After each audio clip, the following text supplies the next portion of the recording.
Good evening. 6 revision class में अब हम लोग फंड फ्लो स्टेटमेंट का रिवीजन करेंगे। फंड फ्लो स्टेटमेंट का थोड़ा बहुत नहीं, आप लोग का आइडिया है, ऑलरेडी आप लोग पढ़ चुके। तो फंड फ्लो स्टेटमेंट में ना फंड इनफ्लो और आउटफ्लो देखते हैं, पूरा ईयर में कितना इनफ्लो हुआ और कितना आउटफ्लो। और फंड के लिए दो चीज करते हैं, एक तो वर्किंग कैपिटल फंड देखते हैं अलग से, मतलब करंट एसेट्स और करंट लायबिलिटी उसको लेके एक सेपरेटली स्टेटमेंट कर लेंगे। उससे हमको पता चल जाएगा वर्किंग कैपिटल में कितना चेंज आया, that should be either inflow और आउटफ्लो। अगर वर्किंग कैपिटल इंक्रीज हो गया तो आउटफ्लो ऑफ फंड हो जाएगा, मतलब एप्लीकेशन ऑफ फंड। और डिक्रीज हो गया तो इनफ्लो या सोर्स ऑफ फंड हो जाएगा।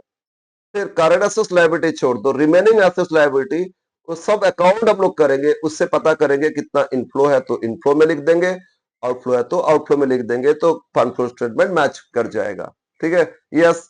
तो क्वेश्चन आप शुरू करते हैं, क्वेश्चन 1। तो अपना जो मैथ था, रिवीजन मैथ दिए थे, वो एक क्वेश्चन था। क्वेश्चन 1 क्या था देखो। द क्वेश्चन था the following are the condensed balance sheet of Popular Limited for the year 2022 and 23। और एक ट्रेडिशनल फॉर्म में दिए, किसी भी फॉर्म में दे दे, शेड्यूल 3 के हिसाब से दे दे या traditional form. Fund flow statement तो एक ही फॉर्मेट में बनेगा, दो चीज बनाओगे, एक चेंजेस इन वर्किंग कैपिटल, दूसरा क्या है आपका, बोलो दूसरा क्या है ना, आपका फंड फ्लो स्टेटमेंट। ठीक है, यस। तो इस क्वेश्चन में हम लोग फर्स्ट स्टेटमेंट क्या करेंगे, statement of changes in working capital, उसमें करंट एसेट्स और करंट लायबिलिटी देखोगे। तो इसमें करंट एसेट्स में स्टॉक, डेटर्स और cash at bank. Current liability में क्रेडिटर्स है और प्रोविजन फॉर टैक्स है ना। एसेट्स में बोलो क्या क्या है, स्टॉक, डेटर्स और बैंक। करंट लायबिलिटी में क्रेडिटर्स, प्रोविजन फॉर टैक्स। लेकिन मैंने बोले इसको नहीं लेना, क्योंकि इसको सेपरेटली डिस्क्लोज करेंगे, टैक्स कितना पे हुआ। ठीक है, उसके लिए सेपरेट अकाउंट करके करेंगे। फिर इसमें कुछ एडजस्टमेंट दे दिया है। फर्स्ट डिविडेंड पे किए, फिर एसेट्स अनदर कंपनी परचेज किए, तो एटसेट्रा एटसेट्रा ये सारा इंफॉर्मेशन। इससे आप फंड फ्लो स्टेटमेंट करोगे। कुछ लास्ट में देखो क्या पूछा आपसे, prepare statement of changes in working capital end fund flow statement, ये ऑनर्स 2020 2014 का question, right. Yes, let us start questions. तो सॉल्व करते हैं इसको। चैप्टर है,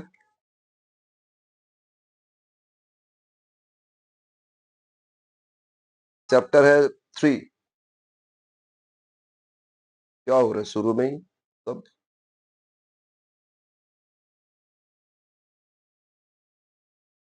चैप्टर 3 है fund flow statement. Okay, and this is question number 1। Question 1 में first statement क्या करना होगा आपको, बोलो बोलो क्या करना होगा, statement of changes in working capital, right. First statement, statement of changes in working capital.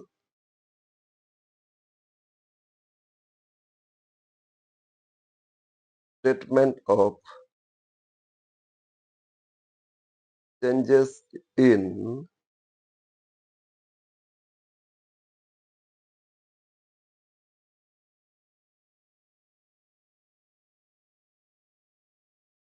कुछ प्रॉब्लम हो रही है इसमें, working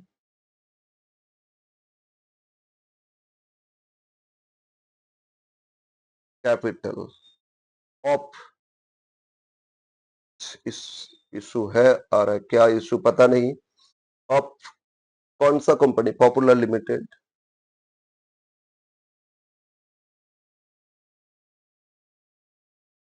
of popular limited for the year. ये इशू क्यों हो रहे बाबा, फॉर द ईयर, बोलो करंट ईयर क्या दिया है, 2023।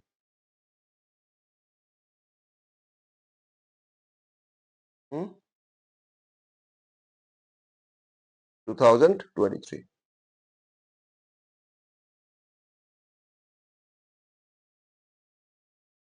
एक आपका चेंजेस देखेंगे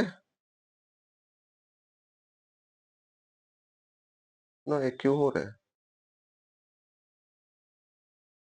चेंजेस देखेंगे, प्रीवियस ईयर, करंट ईयर और एक सीरियल नंबर। और चेंजेस में दो, या तो इंक्रीज है या डिक्रीज है। चेंजेस, ओहो, क्यों ये आ रहा है इशू?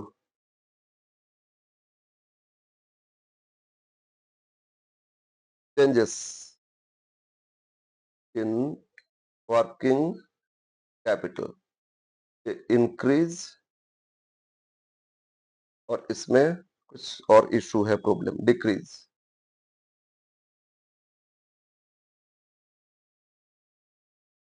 एक इंक्रीज कॉलम और एक डिक्रीज कॉलम। ये प्रीवियस ईयर था 2022, और करंट ईयर क्या, 2023। Serial number, particulars. ओके, अब लोग को समझ में आ रहा है ना? यस। अब देखो करंट एसेट्स में क्या क्या एसेट्स है, लिख लो। फर्स्ट करंट एसेट्स दिखाओगे, first current assets. But better होगा ना एडजस्टमेंट पढ़ लोगे। करंट एसेट्स में कहीं पे कुछ नॉन कैश एडजस्टमेंट्स बोल रहे हैं तो उसको इग्नोर करोगे। यस है इसमें। करंट एसेट्स में बोलो क्या क्या दिया था, स्टॉक, डेटर्स, कैश। लेकिन स्टॉक में एक एडजस्टमेंट पढ़ो, एडजस्टमेंट नंबर बी पढ़ो, देखो स्टॉक के बारे में क्या दिया है। एडजस्टमेंट बी पढ़ेंगे पता चलेगा। एडजस्टमेंट बी क्या दिया, देखो। B, assets of another company purchase, consideration कितना, 50,000। And the following assets were purchase, stock कितना का बाई किए, बोलो स्टॉक कितना बाई किए। स्टॉक बाई किए 20,000, मशीनरी बाई किए 25,000, और गुडविल कितना, 5,000, टोटल 50। बट स्टॉक जब बाई किए 20,000, ये तो आपका इसके अगेंस्ट में क्या दिए, बोलो कंसिडरेशन 50,000 शेयर्स दिए, तो कैश आइटम नहीं है, तो ये नॉन कैश आइटम को हटाओगे। अब बताओ, परचेज किए करंट ईयर में ही तो खरीदे, तो क्लोजिंग स्टॉक से हटा देंगे। ओके, लास्ट ईयर बाई करते तो लास्ट ईयर से हटाते, ओपनिंग से हटाते, लेकिन करंट से हटाएंगे। तो करंट ईयर स्टॉक कितना, 74, उससे 20 माइनस कर देंगे, क्योंकि हम लोग इसमें कैश देखेंगे, कैश एलिमेंट देखेंगे। ठीक है, तो इसीलिए कितना हटा देंगे, 74 से 20,000 लेस कर देंगे। और मशीनरी सब तो फिक्स्ड एसेट्स है बाबू, करंट एसेट्स तो नहीं है ना। तो स्टॉक को देखना होगा, क्या लाइबिलिटी कुछ है उनका, क्रेडिटर्स एक्सेट्रा खरीदे, अगर होता तो उतना लाइबिलिटी से भी माइनस कर देते करंट ईयर।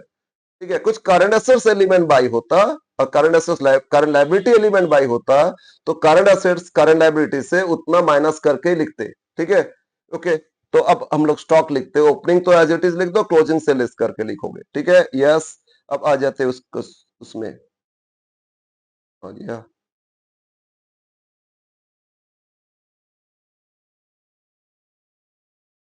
हम्म, करंट एसेट्स में सबसे पहले जो एलिमेंट है, ये है, क्या है आपका, स्टॉक या इन्वेंट्रीज, क्वेश्चन में दे सकता है, या स्टॉक कुछ भी दे दे। इन्वेंट्रीज लिख लो। लास्ट ईयर का 1 लाख एज इट इज लिख दो। लास्ट ईयर कितना था, 1 लाख। ये क्यों इशू हो रहे हैं, 1 लाख एज इट इज लिखते हैं। बट करंट ईयर में 23 में बोलो तो कितना दिया था, 74।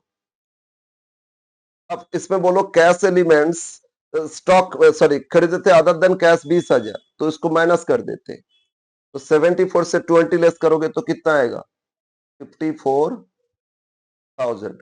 अब बताओ, लास्ट ईयर था 1 लाख, अब हो गया 54, तो क्या डिक्रीज हुआ या इंक्रीज हुआ, तो डिक्रीज हो गया, तो डिक्रीज कॉलम में लिख दो।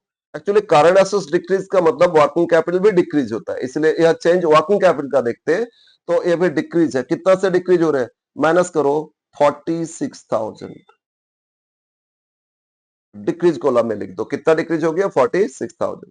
ओके। सेकंड, सेकंड क्या था, डेटर्स, ट्रेड रिसीवेबल या डेटर्स, व्हाट एवर गिवन, और लिख लेना। तो डेटर्स लास्ट ईयर था 80 और करंट ईयर 64, 200। क्या डेटर्स भी बाई किए थे क्या, नो। तो एज इट इज लिख दो, कितना था लास्ट ईयर, 80,000, और करंट ईयर में कितना, 74,000। 80 से 74, ये भी तो डिक्रीज हो गया, सॉरी 74 नहीं, गलत लिखे, 74 तो स्टॉक था। 64,200, कितना है, 64,200। ओके, ये भी डिक्रीज हो गया 80 से 64, 70 लेस करने से 10, 10 और 5, 15, 800 कितना हो रहा है 15,800 डिक्रीज हो गया ना 15 किल कर रहे बहुत 15,800 ये भी डिक्रीज हो गया। थर्ड एलिमेंट क्या था?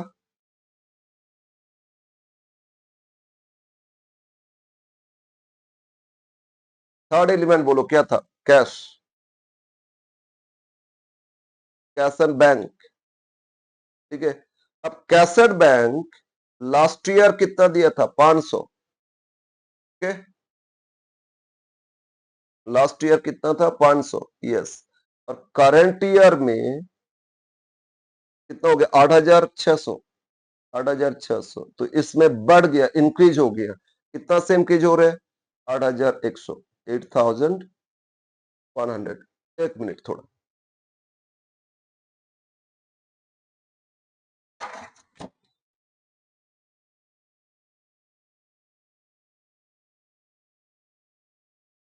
यस नाउ अब बोलो। ये सब करंट एसेट्स कंप्लीट हो गया। तो अब इन तीनों को ऐड कर लो। क्या करोगे? इन तीनों को ऐड कर लोगे। ओनली फर्स्ट टू कॉलम जोड़ना, फाइनल कॉलम सिर्फ इंक्रीज कॉलम लास्ट में जोड़ेंगे, इंक्रीज डिक्रीज लास्ट में टोटल, ठीक है। 18 सॉरी 1,80,500 कितना हो गया आपका? 1,80,180,500 और ये आपका करंट ईयर 50, 60, 110, 120, 126,800, 1,26,800 ये आपका करंट एसेट्स। अब current liability, second current liabilities. बताओ लायबिलिटीज में एक ही एलिमेंट है, कौन सा एलिमेंट लेंगे? क्वेश्चन देखो, क्रेडिटर्स लेंगे और प्रोविजन फॉर टैक्स और सेपरेटली अकाउंट मेंटेन करना होगा आपको। तो क्रेडिटर्स बोलो कितना दिया था लास्ट ईयर? यहाँ एक ही है क्रेडिटर्स, ठीक है। लास्ट ईयर था 150 और करंट ईयर में हो गया 132, 135, 200। बट यहाँ उल्टा होता है, डिक्रीज में इंक्रीज कॉलम में लिखते, करंट लायबिलिटी डिक्रीज तो वर्किंग कैपिटल इंक्रीज होता है, एसेट्स का उल्टा होता है ना लायबिलिटी। तो इसमें इंक्रीज तो डिक्रीज हो जाएगा, डिक्रीज तो इंक्रीज कॉलम में लिख दोगे, ठीक है, रिवर्स करोगे। तो अब 15 से 150 से 135 200 तो 15 से 200 14,800 डिक्रीज हो गया तो इंक्रीज कॉलम में लिखोगे 14,800, ओके। समझ में आया? क्या करोगे करंट लायबिलिटी में? ठीक उल्टा करोगे, इंक्रीज को डिक्रीज कॉलम में लिखोगे, डिक्रीज को इंक्रीज कॉलम में लिखोगे। करंट लायबिलिटी डिक्रीज मतलब working capital increase, simple. Creditors था और सॉरी क्रेडिटर्स था कितना लास्ट ईयर? कितना था बोलो? लास्ट ईयर कितना था? 1,50,000 है ना। अब करंट ईयर में कितना हो गया? 135, 200 डिक्रीज हो गया। तो करंट एसेट से करंट लायबिलिटी माइनस करेंगे तो लायबिलिटी कम हो गई तो वर्किंग कैपिटल बढ़ जाएगा, है ना। सर समझ में नहीं आया एक्चुअली। अच्छा हम दूसरा एग्जांपल लेते हैं आप लोग को ये क्लियर करने के लिए।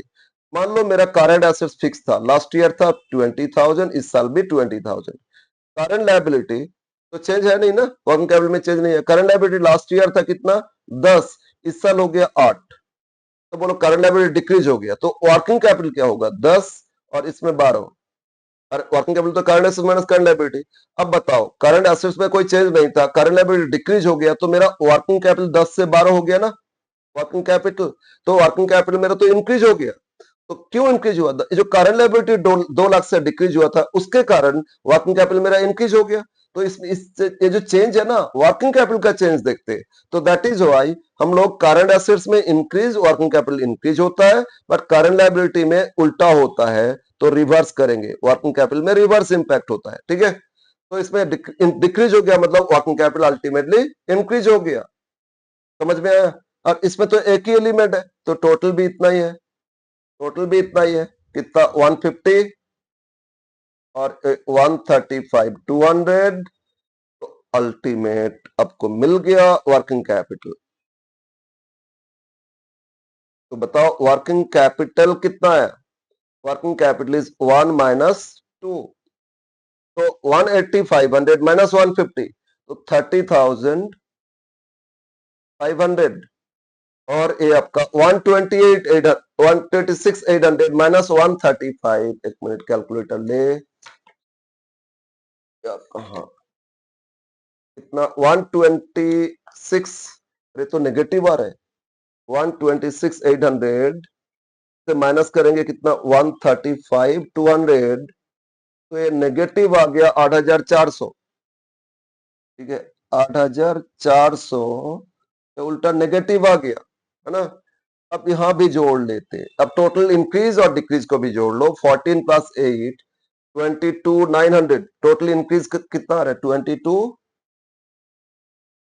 टोटल इंक्रीज है, और डिक्रीज टोटल करो 40 50 61,800, 61,800। ठीक है, अभी जो टोटल इंक्रीज से डिक्रीज लेस करो, तो डिक्रीज कॉलम ज्यादा है ना, तो कितना ज्यादा एक बार देख लो, कितना 61,800, 61,800 माइनस कर देते 22,900, तो बोलो चेंज कितना 30, यहाँ कम है ना, इधर लिख दो 38,900।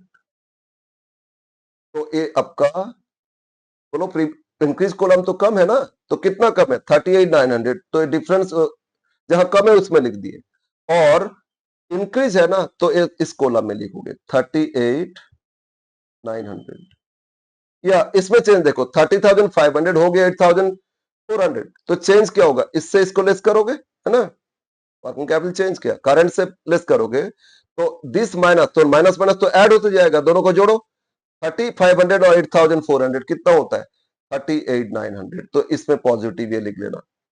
ओके, अगर ये इंक्रीज होता तो मतलब 3500, ये 3500 इसमें होता 34, तो कितना 3,500 इंक्रीज, तो इधर लिख लेते 3,000 फर्स्ट कॉलम में, और लास्ट कॉलम में लिखोगे। डिक्रीज है तो क्या करोगे, डिक्रीज होने से अब सेकेंड कॉलम में और थर्ड कॉलम में लिखोगे। Yes, yes, complete, total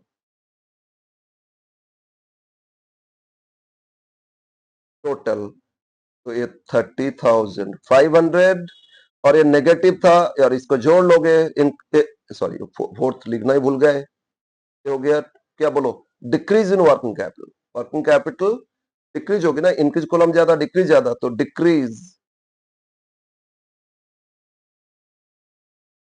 in working capital, current से प्रीवियस माइनस कर दोगे 8400 नेगेटिव, और उससे माइनस करोगे 3500 नेगेटिव, तो नेगेटिव बढ़ गया, मतलब डिक्रीज हो गया कितना 38,900 डिक्रीज हो गया, तो नेगेटिव यहां नहीं लिखना, और डिक्रीज लिख दिए ना, डिक्रीज नेगेटिव तो फिर इंक्रीज हो जाएगा, और ये देखो 30,500 आ गया, और ये दोनों इक्वल हो गया 61,800 और 61,800।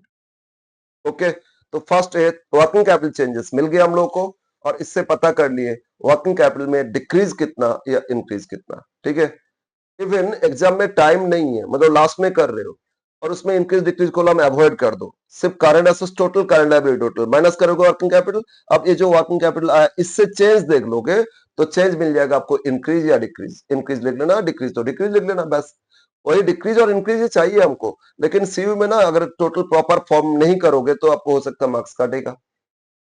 नाउ सेकंड पॉइंट, सेकंड अब करेंगे फंड फ्लो स्टेटमेंट। ये तो चेंजेस इन वर्किंग कैपिटल एक पार्ट देख लिए, अब सेकंड पार्ट लिखो, fund flow statement. Fund flow statement of company क्या था, popular limited, for current year, for the year ended, for the year ended मतलब करंट ईयर एंडेड, तो question में करंट ईयर 2023 राइट। अब इसको ये भी लिख सकते हैं, statement of sources and application of fund. Question में अगर बोलता है find prepare statement of source and application, अब भी लिखोगे और फंड फ्लो भी लिखोगे, दोनों एक ही चीज है। ठीक है, तो इसमें टी फॉर्म में एक लेफ्ट हैंड साइड सोर्सेस लिखोगे और राइट हैंड साइड एप्लीकेशन लिखोगे। यहाँ सारा सोर्सेस आ जाएगा और इसमें सारा एप्लीकेशंस आ जाएगा और ये आपका अमाउंट रुपीज अमाउंट रुपीज। अब स्टार्टिंग में डिक्रीज इन वर्किंग कैपिटल लिख लेंगे, बट बहुत सारे क्वेश्चन में है तो बुक्स में ये मिलेगा, वो लास्ट में लिखते हैं। ठीक है, डिक्रीज तो सोर्स में, इंक्रीज तो एप्लीकेशन में। अब लास्ट में लिखो, पहले लिखो, आएगा तो वही फंड फ्लो में ही आएगा। डिक्रीज तो सोर्स में ही लिखोगे, है ना। अब सोर्स में लिखना है तो लिख दो भाई, लास्ट में क्यों, पहले लिख देते। Decrease in working capital, decrease in working capital. तो और ये डिक्रीज कितना, 38,900। ठीक है, अब हम लोग ये जो करंट एसेट्स करंट लायबिलिटी आ गया वर्किंग कैपिटल, इसको छोड़ के बैलेंस शीट में बाकी जितना एसेट्स है तो क्या है, लैंड एंड बिल्डिंग, मशीनरी, है ना। गुडविल तो लास्ट ईयर नहीं था, अभी खरीदे, वो एडजस्टमेंट था ना, तो उसको इग्नोर करने से भी चलेगा। और क्या था लाइबिलिटी में, प्रोविजन फॉर टैक्स अकाउंट करेंगे, फिर आपका शेयर कैपिटल जरूरत पड़ेगा तो अकाउंट करेंगे, फिर रिजर्व एंड पीएल, पीएल एकदम लास्ट करोगे। ठीक है, यस, अब नोट्स में आ जाते हैं, एक एक नोट करते जाएंगे, एक एक अकाउंट करेंगे, सोर्स और एप्लीकेशन मिलते जाएगा। और सोर्स तो सोर्स में लिखते जाओगे, एप्लीकेशन तो एप्लीकेशन में लिखते जाओगे, लास्ट में देखोगे टैली हो गया। तो अब स्टार्ट करते हैं एक एक अकाउंट। फर्स्ट देखो तो एसेट साइड क्या था, land and building, last year था 2 लाख, करंट ईयर में 190। और कोई एडजस्टमेंट बिल्डिंग के बारे में है क्या, डिप्रेशन मशीनरी तो दिया, अच्छा शुरू में से पढ़ो, डिविडेंड दिए, दूसरा कंपनी से खरीदे 50,000 का, उसमें शेयर इशू किए थे, क्या क्या एसेट्स खरीदे थे, स्टॉक 20,000, मशीनरी 25,000 और गुडविल 5,000। तो बिल्डिंग तो नहीं था ना, और मशीनरी फर्दर परचेज किए तो मशीनरी अकाउंट में आएगा, डिप्रिसिएशन भी बोल दिया मशीनरी का ही है, तो ये सारा मशीन रिलेटेड इंफॉर्मेशन। और नेक्स्ट है, फिर नेक्स्ट पेज जाना होगा। और एडजस्टमेंट में दिया था इनकम टैक्स प्रोवाइडेड, बोला पेड नहीं, प्रोवाइडेड, इतना प्रॉफिट से प्रोविजन किए। और loss on sale of machinery दे दिया 200, तो मशीनरी अकाउंट में आएगा, लेकिन इसको जीरो रिजर्व में एडजस्ट किए। ओके, तो हम लोग नोट 1, मशीनरी बिल्डिंग नहीं करेंगे सर, बिल्डिंग में जो डिक्रीज था वो डिप्रिसिएशन मान लोगे, सेल होता तो बोल देता कुछ बेचे, कुछ प्रॉफिट या लॉस, तो इसमें वो डिप्रिसिएशन मानोगे। ठीक है, तो हम लोग नोट 1 करते। फर्स्ट नोट क्या चीज का नोट करेंगे, बोलो क्या चीज का नोट करेंगे, हम लोग नोट करेंगे machinery account. Note 1, plant and machinery account, plant and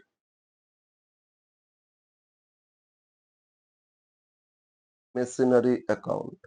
ये सारा नोट हो रहा है तो टी फॉर्म में करोगे, कोई प्रॉब्लम नहीं, उतना डिटेल्स का जरूरत नहीं होता है। ठीक है, डिटेल्स, डेट, पर्टिकुलर्स है वो, अरे उतना कुछ, उतना करोगे तो फिर हो गया, अब टाइम मेंटेन नहीं कर पाओगे। ठीक है, यस, एसेट्स है ना। मशीनरी बोलो लास्ट ईयर कितना था, 1। अच्छा एक बात, कभी भी एक क्वेश्चन जब सॉल्व करोगे, लाइबिलिटी साइड देखोगे, प्रोविजन फॉर डेप्रिसिएशन एसेट्स का दिया या नहीं, सर इस क्वेश्चन में नहीं है, वेरी गुड। कि एडजस्टमेंट में भी दे रहे कि ओपनिंग प्रोविजन इतना था, क्लोजिंग प्रोविजन, एक बार फिर देखते हैं ना, ना सर नहीं है, तो बस मशीनरी अकाउंट एक ही करोगे। अगर कुछ एडजस्टमेंट देता, प्रोविजन है, तो 3 अकाउंट बनाते, एसेट्स, प्रोविजन और क्या करोगे, एक तो एसेट्स अकाउंट, दूसरा प्रोविजन फॉर डिफरेंस, थर्ड कुछ बेच रहे तो डिस्पोजल। बट यह नहीं है तो एसेट्स अकाउंट में सब कुछ करते जाएंगे, सेल, डेप्रिसिएशन, सब कुछ इसमें। तो एसेट्स डेबिट बैलेंस लिख दो, debit side balance, to balance BD.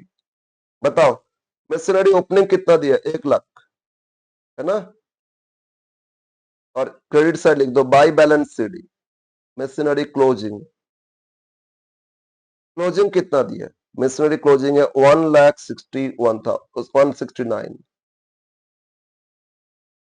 Opening कितना दिया था, ओपनिंग था आपका 1,50,000 और क्लोजिंग कितना, 169। ठीक है, अब पढ़ो एडजस्टमेंट। ये दिया था कि दूसरा कंपनी से एसेट्स खरीदे, उसमें मशीन भी बाय किए थे, कितना का, 25,000। तो मशीनरी में लिख देते टू वेंडर। वेंडर कौन है, किससे खरीदे थे, उनका नाम ही नहीं दिया, तो लिख दो ना vendor, to vendor account, purchase other than cash.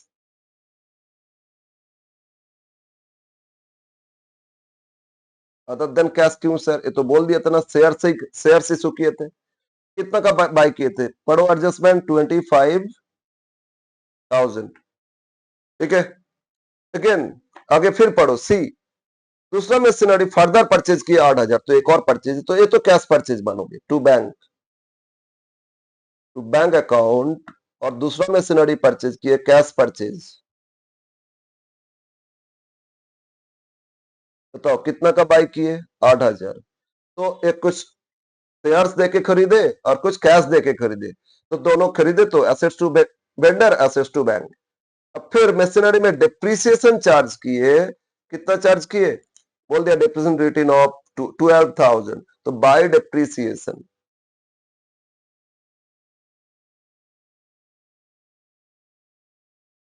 Depreciation बोल दिया, कितना चार्ज किए? 12,000 चार्ज किए डिप्रिसिएशन। ठीक है, नेक्स्ट पेज में देखो कुछ और भी इंफॉर्मेशन है। देखे तो एक बार कुछ है दिया था, क्या दिया था? टैक्स का तो नहीं, वो टैक्स अकाउंट करेंगे। Loss on sale of machinery, और इसको कहां रिटर्न ऑफ की? Against general reserve. तो by loss on sale of machinery, यही लिखते हैं। और कहां चार्ज की?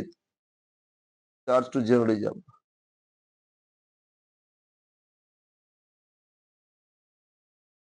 अरे जनरल रिजर्व नहीं बोलता, इस लॉस को पीएल में ही करते, प्रॉफिट एंड लॉस अकाउंट में ट्रांसफर करते। लेकिन जनरल रिजर्व बोला चार्ज किए लॉस को, तो जनरल रिजर्व अकाउंट में इसको ट्रांसफर करेंगे। कितना लॉस हो गया? 200। सर कितना में बेचे हो तो दिया ही नहीं। सब कुछ है, डिप्रिसिएशन है, परचेज है। अरे बैलेंसिंग फिगर, डेबिट जोड़ लो, क्रेडिट माइनस कर दो, तो बैलेंस मिल जाएगा आपको। क्या मिलेगा? कितना बाई किए थे, सॉरी कितना सेल किए थे, सेलिंग प्राइस क्या था। ठीक है, तो सब जोड़ो डेबिट साइड। 1,25,000 8, 1,30,000, 1,25,000 और 8। ठीक है ना, कितना हो रहा है? 1,00,000।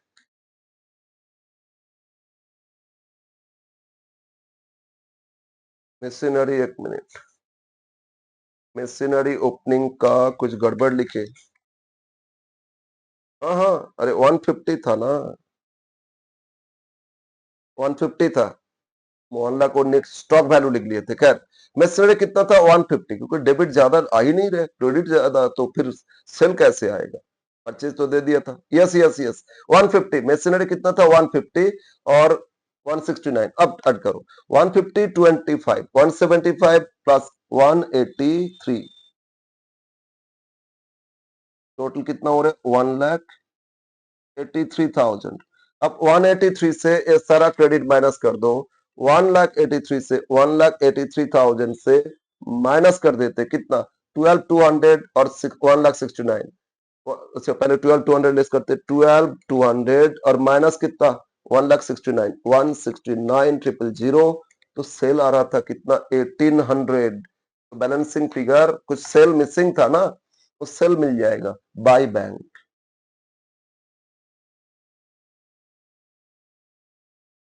1,800 डिफरेंस है, तो ये सेल, और ये भी लिख लेते हैं बैलेंसिंग फिगर। ये आपको बैलेंसिंग फिगर मिला। ठीक है, तो फर्स्ट अकाउंट कंप्लीट। बिल्डिंग में जो दिया था वो डिप्रिसिएशन पीएल में चार्ज करेंगे। ठीक है, और ये जो डिप्रिसिएशन ये भी चार्ज करेंगे। लेकिन इससे हम लोग को प्लांट एंड मशीनरी से कितना इनफ्लो आउटफ्लो मिल गया? अच्छा बोलो, बाई बैंक जहां कहीं पे भी किसी भी अकाउंट में करो, चाहे एसेट्स लायबिलिटी, बाई बैंक देख लिए, मतलब वो सोर्स है, बेचे ना, पैसा आया, सोर्स में लिख दोगे।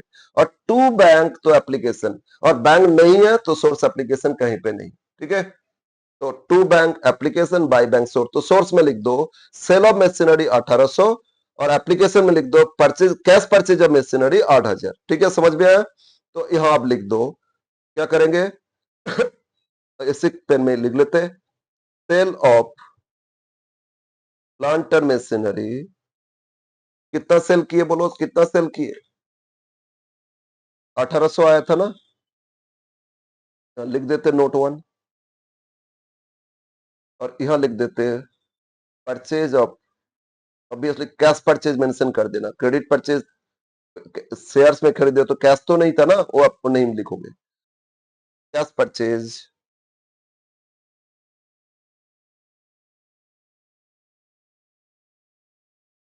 Cash purchase plant and machinery कितना 8,000 बाई किए थे, ये भी आ गया। ठीक है, yes. Next second information, machinery का तो हो गया। अब बोलो एसेट साइड और क्या है, करंट एसेट्स। करंट एसेट्स छोड़ के बिल्डिंग में तो 10,000 डिक्रीज था तो डिप्रिसिएशन करोगे। गुडविल तो अभी बाई किए थे ना 5,000, तो अभी तो दिया 5,000, उसमें कुछ हुआ ही नहीं, तो फिर इग्नोर इट। अब लाइबिलिटी में आ जाओ, प्रोविजन फॉर टैक्स है तो नोट 2, अब टैक्स अकाउंट करेंगे। ऑलवेज प्रोविजन है तो टैक्स अकाउंट करोगे। Note 2, provision for tax account. अब हम लोग लाइबिलिटी में आ गए ना, एसेट्स हो गया, अब लाइबिलिटी में आ गए। तो लाइबिलिटी तो opening credit side, closing debit side. ठीक है, तो ओपनिंग बैलेंस क्रेडिट साइड लिख देना, बाई बैलेंस डॉट डाउन। बोलो ओपनिंग कितना था, 30,000 एंड टू बैलेंस सीडी। एक एक एडजस्टमेंट है इसमें, ओपनिंग क्लोजिंग और एक एक ट्रांजैक्शन बोथ साइड और आएगा। क्लोजिंग है 35,000। ठीक है, तो टैक्स में लाइबिलिटी है तो opening credit side, closing debit side लिख दिए। अब एडजस्टमेंट देखो नेक्स्ट पेज, टैक्स के बारे में क्या दिया था, tax provided, income tax provided during the year 33,000। अगर प्रोवाइडेड दे रहे तो प्रॉफिट से प्रोवाइड होता है तो लिखोगे by PL, by PL account tax provided.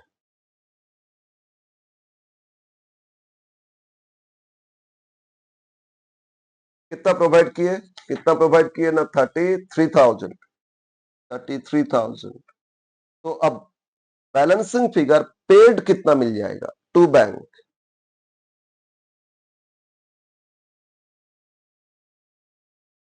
Tax paid. तो 63,000 और 63,000 से माइनस कर दो 35, 63 माइनस 35, 63 माइनस 35 ये होता है आपका 28। तो पेमेंट कितना है, 28,000, राइट, यस, ये हम लोग को मिल गया। अच्छा, कुछ क्वेश्चन में ना हो सकता है टैक्स पेड बोल दिया, तो पेड तो प्रोविजन में टू बैंक लिख लोगे, बैलेंसिंग फिगर प्रोवाइडेड आ जाएगा, दो में से कोई भी एक। पेड दे दिया तो डेबिट में लिख दोगे, और प्रोवाइडेड बोला तो क्रेडिट साइड बाय पीएल लिख दोगे। सब कुछ नहीं दिया तो कुछ अकाउंट नहीं करना, लास्ट ईयर का पे करोगे और करंट ईयर का पीएल में एडजस्ट करोगे। ठीक है, कुछ नहीं दिया तो लास्ट ईयर का पे करोगे, करंट ईयर का पीएल में। अब बोलो टू बैंक लिखे ना, तो टू बैंक मतलब क्या, ये एप्लीकेशन में चला जाएगा। क्या बोले थे, किसी भी अकाउंट, अब चाहे एसेट्स हो लायबिलिटी, टू बैंक तो एप्लीकेशन, बाय बैंक तो सोर्स, तो एप्लीकेशन में लिख दो इनकम टैक्स पेड कितना, 28,000, यहां एप्लीकेशन में लिख देते tax paid, income tax paid के लिए नोट 2, कितना पेड आता है, 28,000 है ना, 28,000 टू बैंक, वही लिखोगे इसमें। तो सेकेंड नोट भी हो गया। अब देखते और क्या क्या है, एसेट्स तो इग्नोर करो। अच्छा, लायबिलिटी में सर लोन भी तो था, बैंक लोन, यस यस, तो डायरेक्ट करेंगे, उसके लिए अलग से नहीं करना, अकाउंट का जरूरत नहीं। लोन में क्या दिया बोलो, लोन में क्या दिया बोलो, लास्ट ईयर लोन था, सॉरी लास्ट ईयर लोन था कितना था, 70,000, करंट ईयर में लोन नहीं है, तो बोलो क्या किए इन्होंने, लास्ट ईयर था अभी नहीं मतलब लोन रीपे कर दिए, पूरा लोन रीपे हो गया ना, जीरो हो गया। अगर 70 अब करंट ईयर में 30 देता तो बैलेंस 40 रीपे करते। तो इसमें पेमेंट तो एप्लीकेशन में लिख दो, अकाउंट इग्नोर करोगे, पेमेंट ऑफ लोन या repayment of loan,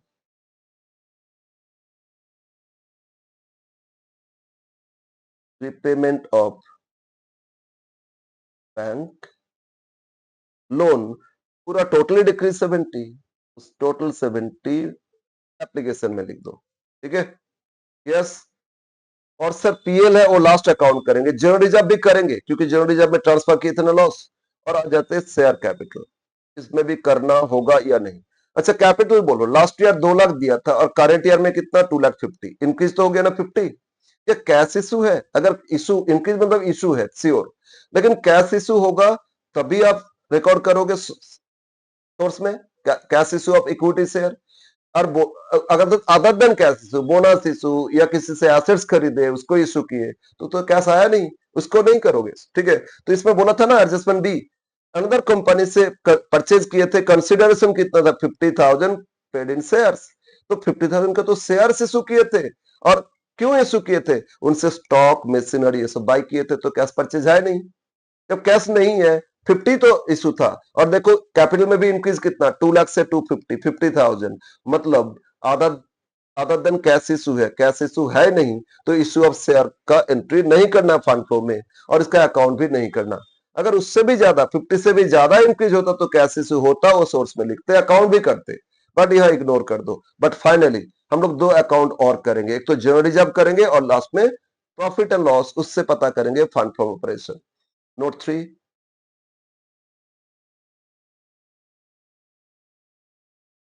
general reserve account. हो सकता है कोई कोई इसको इग्नोर करते, हाँ एडजस्टमेंट नहीं होता तो इग्नोर करके डायरेक्ट बैलेंस शीट में मतलब लास्ट पीएल में लिखते। क्रेडिट डेबिट लिखोगे, बोलो जनरल रिजर्व लास्ट ईयर कितना था 50, करंट ईयर 60, चेंज तो हुआ 10, लेकिन लॉस भी एडजस्ट करना। By balance BD it was 50, और क्लोजिंग में क्या हो गया, लाइबिलिटी है ना, तो ओपनिंग क्रेडिट लिख रहे हैं, तो बैलेंस कैरेट डाउन, क्लोजिंग आया 60, तो 50 से हो गया 60। अब एक एडजस्टमेंट दिया था ना, जो मशीनरी बेचे थे, लॉस कहां चार्ज की, जनरल रिजर्व में, तो जनरल रिजर्व लिख दो to loss on sale of machinery. अब टू मशीनरी अकाउंट भी लिख सकते हो, ब्रैकेट में लॉस मेंशन करना होगा, तो टू लॉस ही लिख दो ना, क्या प्रॉब्लम। यहाँ लिखे थे ना by loss on sale of machinery, तो debit to loss on sale cancel हो गया। कितना लॉस है 200, जनरल रिजर्व रिलेटेड और कुछ नहीं है। बट जनरल रिजर्व का डिफरेंस कभी बैंक में नहीं होता, अरे रिजर्व से पैसा आया ऐसे थोड़ी है, रिजर्व तो प्रॉफिट से क्रिएट करते थे, तो बाय पीएल ऑलवेज रिजर्व में जो डिफरेंस पीएल ही आएगा। ठीक है, by PL account reserve created,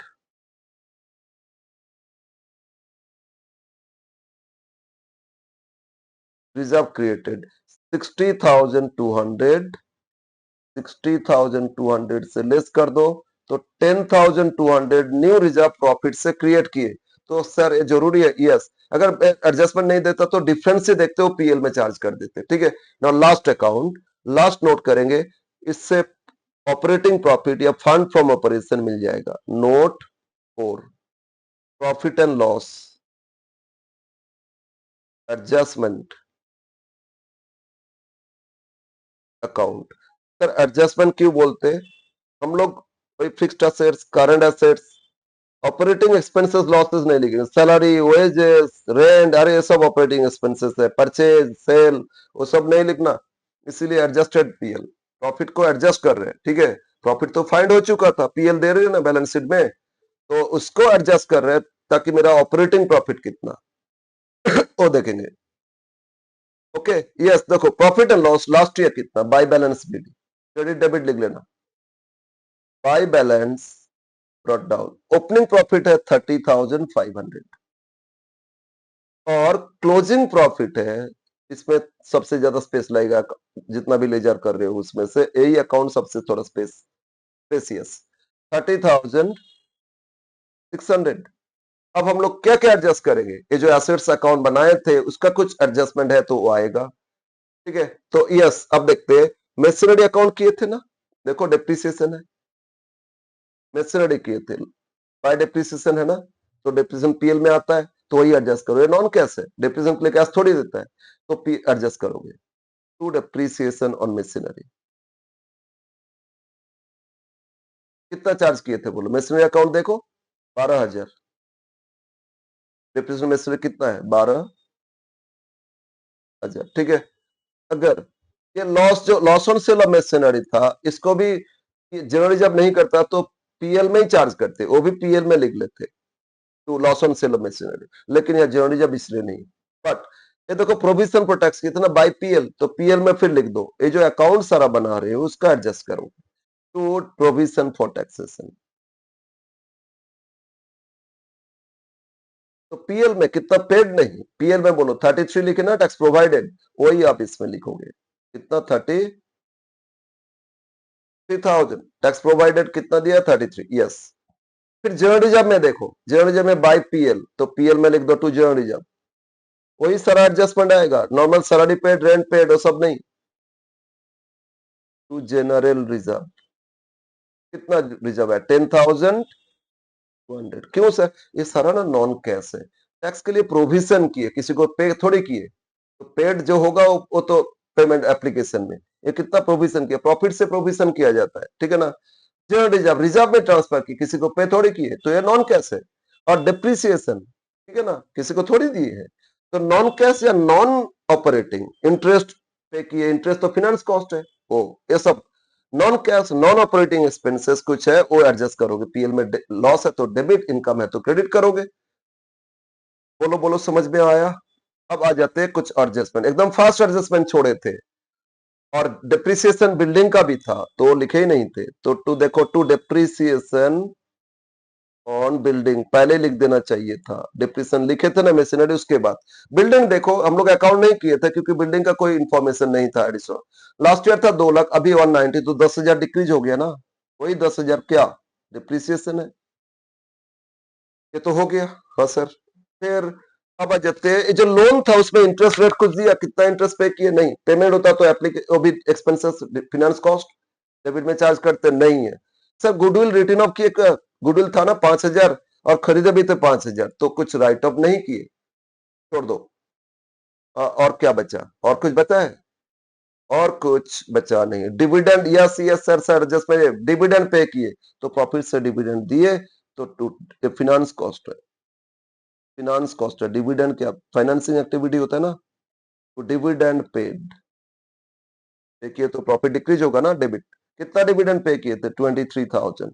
अब सर ये तो कैश है, यस, लेकिन ये फाइनेंस कॉस्ट है, तो डिविडेंड पेड एप्लीकेशन में लिख दो, पेमेंट हुआ ना, डायरेक्ट एप्लीकेशन में लिख दो डिविडेंड पेड।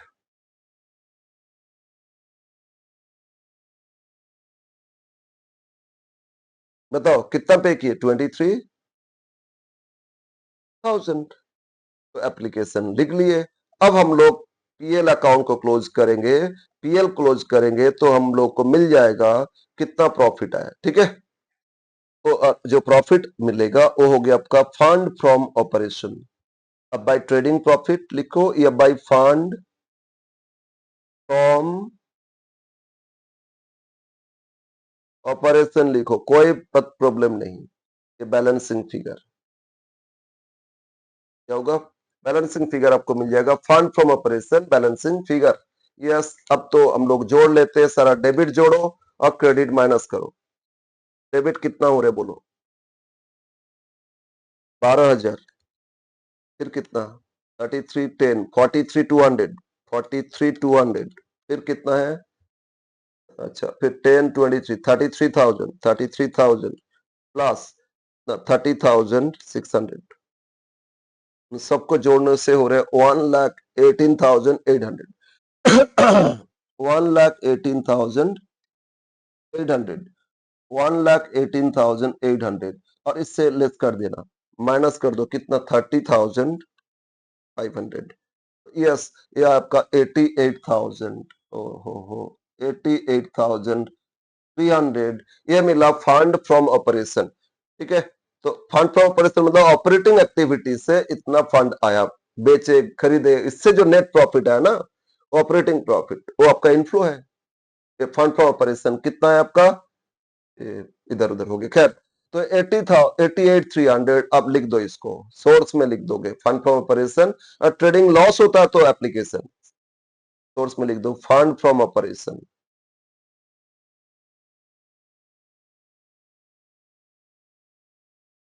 और ये नोट नंबर कितना था, 3 4 जो भी है लिख लेना।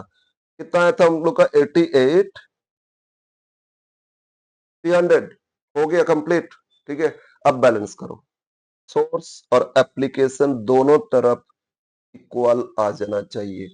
सारा अकाउंट देख लिए, तो अब बैलेंस करो, सोर्स में ऐड करो 38,900, ठीक है ना, 38,900 प्लस कितना 1,800, 1,800 प्लस कितना 88,300, 88,300, ये टोटल हो गया 1,29,000, 1000 पर देख लेते पेमेंट साइड, इसमें 8,000 और 28, 30, 1 लाख 6,000, 1 लाख 620, यस 129,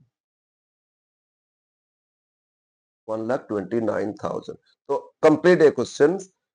तो 3 आंसर हम लोग को पता चलता है। एक तो वर्किंग कैपिटल में डिक्रीज था 38,900, इसके कारण इनफ्लो हुआ था, और एसेट्स बेचे थे इनफ्लो था, और ऑपरेटिंग एक्टिविटीज ऑपरेटिंग प्रॉफिट वो भी हम लोग का इनफ्लो था, और उसमें से पैसा कहाँ अप्लाई कर दिए, इतना आया इनफ्लो हुआ ना कैश, और उतना कहाँ अप्लाई किए, कहाँ पे किए। एक तो परचेज किए थे मशीनरी, उसमें 8,000 पे किए, टैक्स पे किए थे 28,000, बैंक लोन रीपे किए थे 70,000, और डिविडेंड पे किए थे 23,000, और सोर्स इक्वल टू एप्लीकेशन आ गया। इस साल के अंदर ये इनफ्लो और आउटफ्लो था। ओके, ये था आपका फंड फ्लो स्टेटमेंट। ओके, ये क्वेश्चन आता है 2014 में आया था, ठीक है ना। यस, अब आ जाते नेक्स्ट क्वेश्चन में। फिर next question, question number 2। Question 2, balance sheet of flow limited for the year end March 23-24, ये 2 साल का इसमें भी दे दिया, और पहले एसेट्स है, बाद में लायबिलिटी, किसी भी फॉर्म में दे, हम लोग को फंड फ्लो में वर्किंग कैपिटल और फंड फ्लो स्टेटमेंट 2 चीज फाइंड करोगे। तो फिर शुरू कर देते, ठीक है, बिना टाइम वेस्ट करके शुरू करें। क्वेश्चन नंबर 2,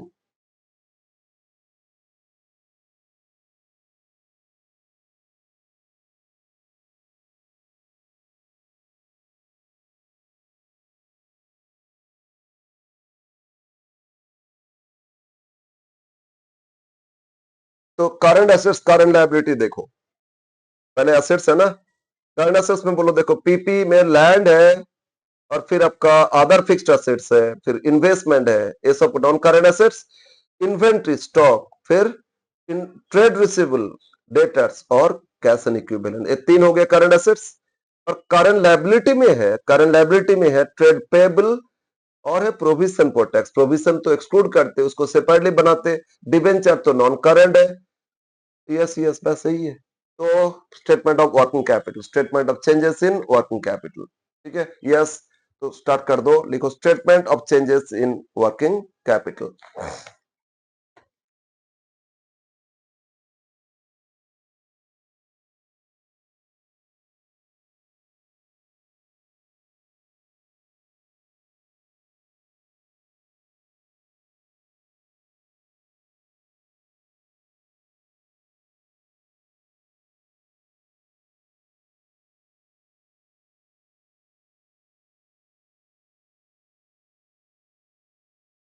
ऑफ कंपनी का नाम है फ्लो लिमिटेड, कंपनी का नाम क्या है, फ्लो, यस, फ्लो लिमिटेड। क्या था 2017 ऑनर्स, ठीक है, for the year ended,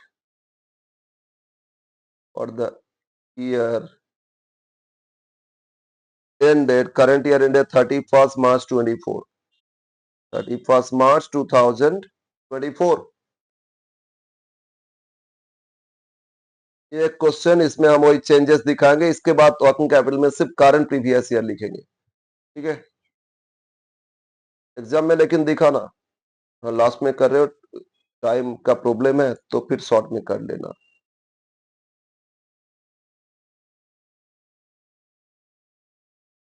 changes में इंक्रीज,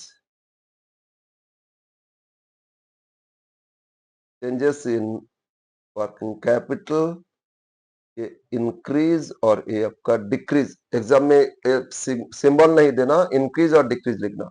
और प्रीवियस ईयर क्या था, मार्च 23 एंड मार्च 24 था, 31st मार्च 23, और करंट ईयर 31st मार्च। ओह, क्यों इस तरह डिस्टर्ब कर रहे हैं भाई, 24।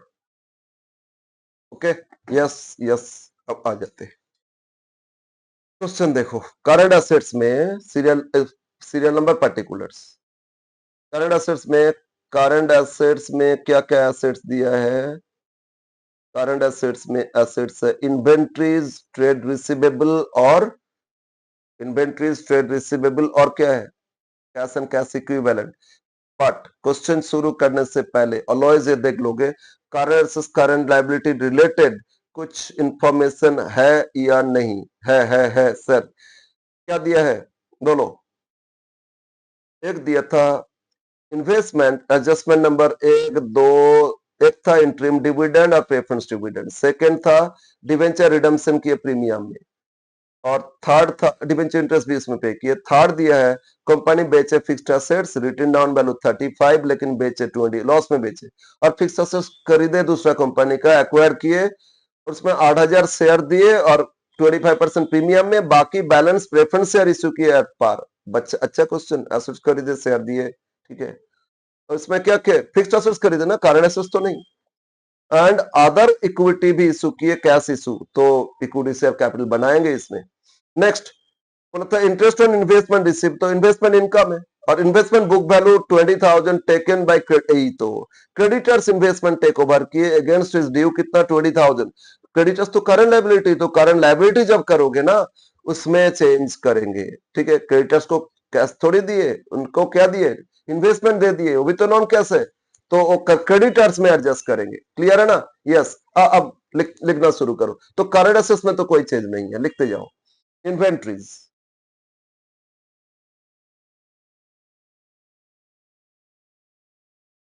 बोलो प्रीवियस ईयर में इन्वेंट्री कितना दिया था। इन्वेंट्री 90,000 था। और करंट ईयर में इन्वेंट्री कितना दिया। करंट ईयर में इन्वेंट्री हो गया 70,000। कभी कभी ईयर ना उल्टा दे देता है ध्यान से पढ़ना पहले प्रीवियस ईयर फिर करंट ईयर तो ठीक है। पहले करंट फिर प्रीवियस तो उल्टा देखोगे चेंज नहीं तो फिर उल्टा टोटली चेंज हो जाएगा आपका। इनकी जगह डिक्रीज हो जाएगा। तो 90 से 70 तो डिक्रीज हो गया ना 20,000। डिक्रीज कोला में लिख दो 20,000। ट्रेड रिसीवेबल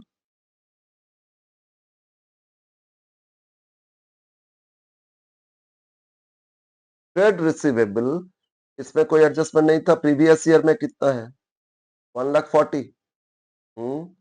और करंट ईयर में कितना 330 इतना इंक्रीज 140 से हो गया 330 तो डिफरेंस देखो 190 इंक्रीज हो गया कितना से 1,90,000 से इंक्रीज राइट। सी और क्या बोलो और बोलो बोलो क्या है कैश एन इक्विवेलेंट।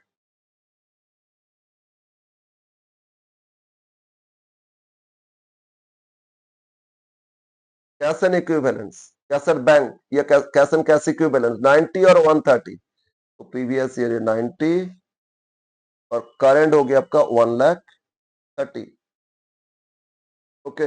90 130 तो बोलो चेंजेस कितना 40 इंक्रीज हो गया।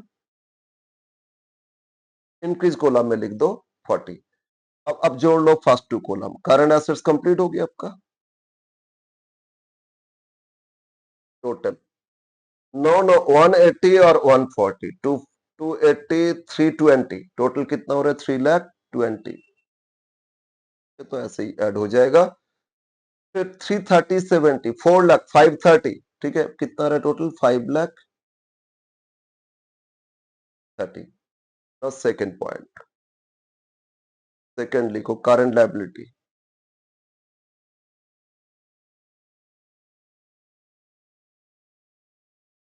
अब पढ़ो लायबिलिटी साइड देखो उसमें क्रेडिटर्स ध्यान देना ट्रेड पेबल उसमें एडजस्टमेंट आएगा क्या चीज का वो जो क्रेडिटर्स को इन्वेस्टमेंट दिए थे ठीक है ना।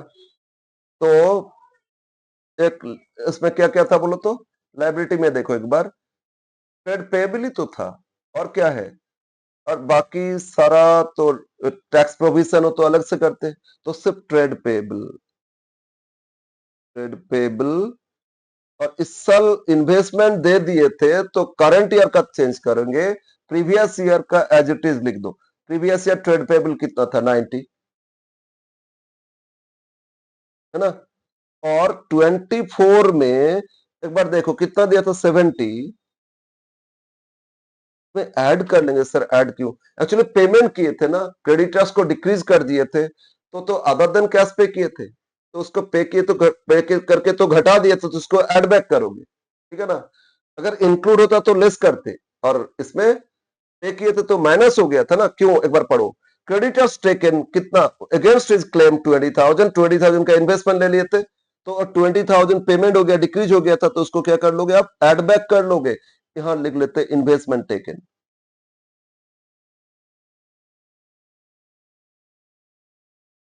ठीक है ना। जितना इन्वेस्टमेंट लिए थे उतना तो कैश नहीं दिए ना, ऐसे थोड़ी डिक्रीज हुआ, वो तो अदर देन कैश। तो एक्चुअली नॉन कैश क्रेडिटर्स कितना हो गया, 70 प्लस 20 मतलब हो गया 90। एक्चुअली लेस हो गया था इसलिए ऐड बैक किए, और ऐड इंक्लूड होता तो लेस कर देते, नॉन कैश, ठीक है ना। यस। अब बोलो 70 प्लस 90, 90 90, कोई चेंज है, नो चेंजेस। ओके, इसका कोई चेंजेस नहीं है। और अदर लाइबिलिटीज तो है नहीं, तो टोटल भी इतना ही है। करंट लाइबिलिटी में और कुछ नहीं है, तो 90 और ये भी 90। अब वर्किंग कैपिटल थर्ड,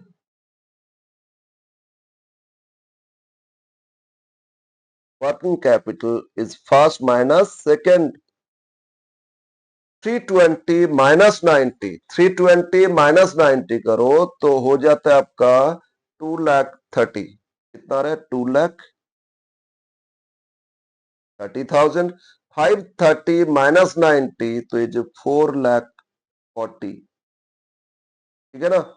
230 से कितना हो गया, 4,40,000, राइट। अब एक सारा इंक्रीज कॉलम को जोड़ लो, 190 40 तो 230, और डिक्रीज हो रहा है कितना, 20। अब बोलो, इंक्रीज तो ज्यादा है, डिक्रीज कम है ना, तो increase in working capital. Increase देखो, फर्स्ट कॉलम कम हो गया तो फर्स्ट कॉलम में लिखोगे, और लास्ट कॉलम में लिखोगे। डिक्रीज तो सेकंड कॉलम में लिखोगे और थर्ड कॉलम में लिखोगे। तो फोर्थ लिखो, increase in working capital, increase in working capital. बताओ कितना इंक्रीज हो रहा है। 4,40,000 से 230 लेस करो ना, 210, है ना। और इसको लास्ट में लिख दो 210। देखो लास्ट टू और फर्स्ट टू, ये दोनों इक्वल हो गया, 230 टोटल इंक्रीज था, और 20 और 210 कितना, 230, जो डिक्रीज था वो भी इक्वल हो गया। और इसमें 4,40,000, 4,40,000 टोटल। हम लोग को चाहिए क्या, ये जो इंक्रीज और डिक्रीज यही तो चाहिए ना। तो टोटल डिफरेंस ही देख लेंगे, हो जाएगा 2 साल का। सिर्फ ये करते जाओगे, मतलब आप ये पोर्शन ही करोगे, तो भी तो ये चेंज मिल जाएगा। लेकिन एग्जाम में ये सारा चेंजेस भी दिखाना। कुछ 5 मार्क्स में क्वेश्चन इस तरह देता है, ये चेंज दे दिया तो प्रीवियस ईयर का सारा एसेट लायबिलिटी नहीं, ओनली करंट ईयर दे दिया और चेंज दे दिया, इंक्रीज डिक्रीज बोल दिया, तो उसके हिसाब से कैलकुलेशन करोगे। तो इसीलिए टेबल में ऑलवेज चेंज दिखाओगे। बस फर्स्ट कंप्लीट हो गया। अब working capital, second sorry working capital हो गया ना। अब हम लोग करेंगे statement of changes in source और एप्लीकेशन ऑफ फंड, या fund flow statement, B part. तो fund flow statement,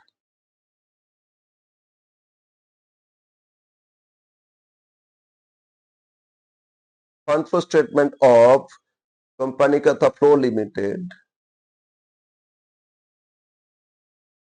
for the year ended 31st March 2024। और हम लोग एप्लीकेशन और एक सोर्स की फॉर्म में, सोर्सेस इधर, applications, amount, amount rupees, amount rupees, right. तो ये जो इंक्रीज आया ना उसको लिख दो। बोलो, बोले थे क्या, बोलो। सोर्स में कब लिखेंगे, जब डिक्रीज हो जाएगा। और एप्लीकेशन में कब लिखेंगे, जब इंक्रीज हो जाएगा। तो इंक्रीज हुआ ना, तो पहले ही आप लिख दो एप्लीकेशन में, इंक्रीज इन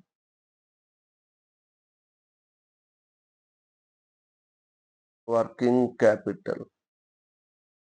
अब लास्ट में लिखो, पहले लिखो, एक ही बात है, 210। ठीक है। अब क्या करोगे बोलो, जितना एसेट्स लायबिलिटी वो सबको सेपरेटली प्रिपेयर करोगे तो एक-एक इंफॉर्मेशन आपको मिलते जाएगा और उससे आप पुट करते जाओगे, लास्ट में टैली हो जाएगा। ठीक है? यस। क्वेश्चन ये थोड़ा लेंथी था, बहुत सारे एसेट्स लायबिलिटी तो अकाउंट भी करना होगा हम लोग को, एक-एक करके अकाउंट करते। नेक्स्ट अकाउंट, अब क्या अकाउंट बनेगा?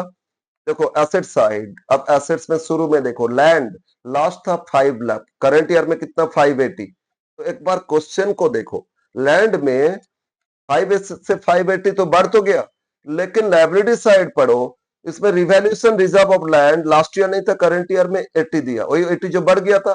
तो एक्चुअली लैंड में कुछ परचेस सेल तो नहीं है, रिवैल्यूएशन प्रॉफिट उसको रिजर्व में ट्रांसफर कर दिए और उतना ही बढ़ा दिए, इंक्रीज कर लिया ना, तो इग्नोर इट। अगर सेल होता, परचेज होता तो अलग बात था, तो इसमें अकाउंट करते, लेकिन इसमें करना नहीं है। ठीक है, उसको छोड़ देते। नेक्स्ट, नेक्स्ट क्या था? Other fixed assets. तो अदर फिक्स्ड असेट्स में मशीनरी, फर्नीचर जो भी है वो सभी तो आ जाएगा। फिक्स्ड असेट्स में कुछ बेचे, कुछ परचेज किए, क्या डिप्रिसिएशन प्रोविजन दे रहे, अलॉयंस ये ध्यान देना, लाइबिलिटी में दिया या नहीं। एसेट्स तो फिक्स्ड असेट्स था, लाइबिलिटी में प्रोविजन दिया या नहीं, नहीं दिया। और क्या एडिशनल इंफॉर्मेशन में बोल रहे कि ओपनिंग प्रोविजन इतना, क्लोजिंग प्रोविजन इतना, सर ये भी नहीं दिया। तो ओके, तो हम लोग फिक्स्ड असेट्स एक ही अकाउंट जैसे लास्ट क्वेश्चन में किए थे वो कर लेंगे, आ जाएगा। तो फास्ट नोट करो, हम लोग अपना पहले सारा नोट कर लेंगे, इसके बाद सोर्स एप्लीकेशन में लिखते जाएंगे। आप लोग एक एक करते जाओगे और लिखते जाओगे। Note one, other fixed assets.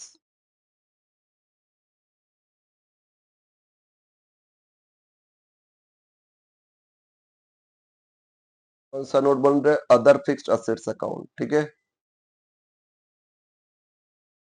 Debit credit सिर्फ लिख लेना और टी फॉर्म। ठीक है, बोलो। अदर फिक्स्ड असेट्स ओपनिंग में कितना दिया था, पढ़ो। ओपनिंग अदर 350 और क्लोजिंग कितना 480, मतलब लास्ट ईयर 350, तो डेबिट में लिख दो टू एसेट्स है डेबिट बैलेंस टू 350 और इधर लिख दो बाय बैलेंस सीडी कितना हो गया क्लोजिंग में 480। ठीक है, अब एडजस्टमेंट नंबर सी पढ़ो। कंपनी सोल्ड फिक्स्ड असेट्स 24, तो बाय बैंक।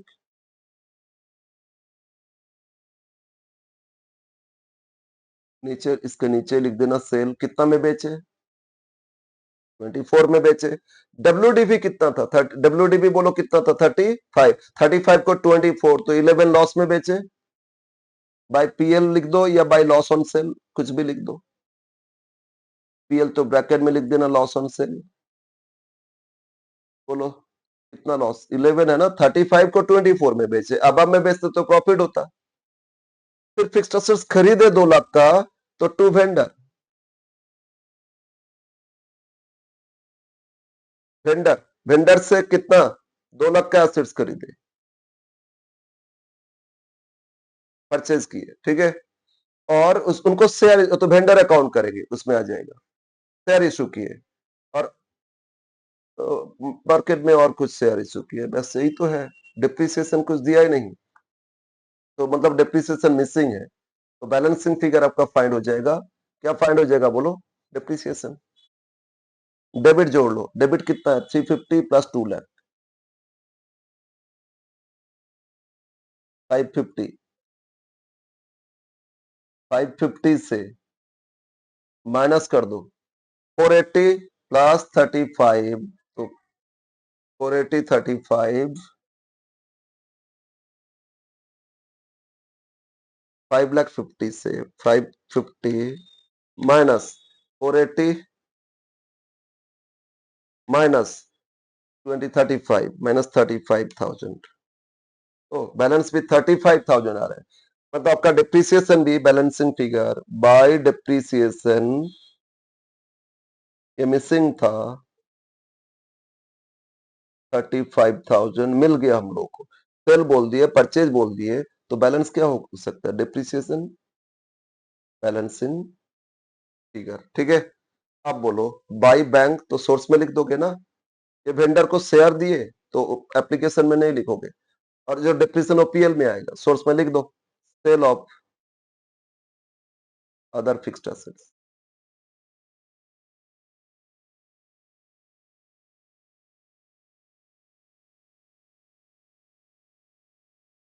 कितना में बेचे थे? बोलो 24,000। कितना में बेचे? 20। कितना में बेचे? 24। इश्यू हो रहा है इसमें।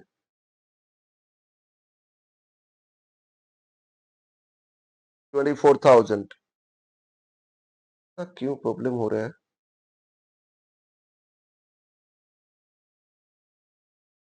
तो प्रॉब्लम है, इशू है इसमें। 24,000, राइट। Next one. अब फिर अकाउंट करेंगे। कौन सा अकाउंट करेंगे सर? Vendor account. क्योंकि उनको कुछ शेयर दिए, प्रेफरेंस, कुछ इक्विटी दिए, कुछ प्रीमियम में इशू किए, है ना? तो उनको सेटल कर देते भाई। नोट टू खरीदे उनसे एसेट्स, तो उनको सेटल करते टू वेंडर अकाउंट।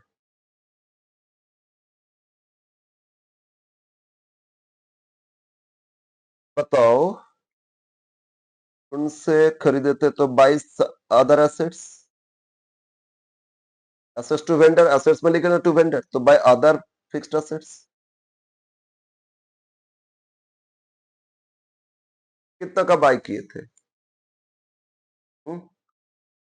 2 लाख का बाय किए थे फिक्स्ड एसेट्स। उनसे कितना बाय किए थे? 2 लाख। ठीक है। अब उनको शेयर भी इशू किए।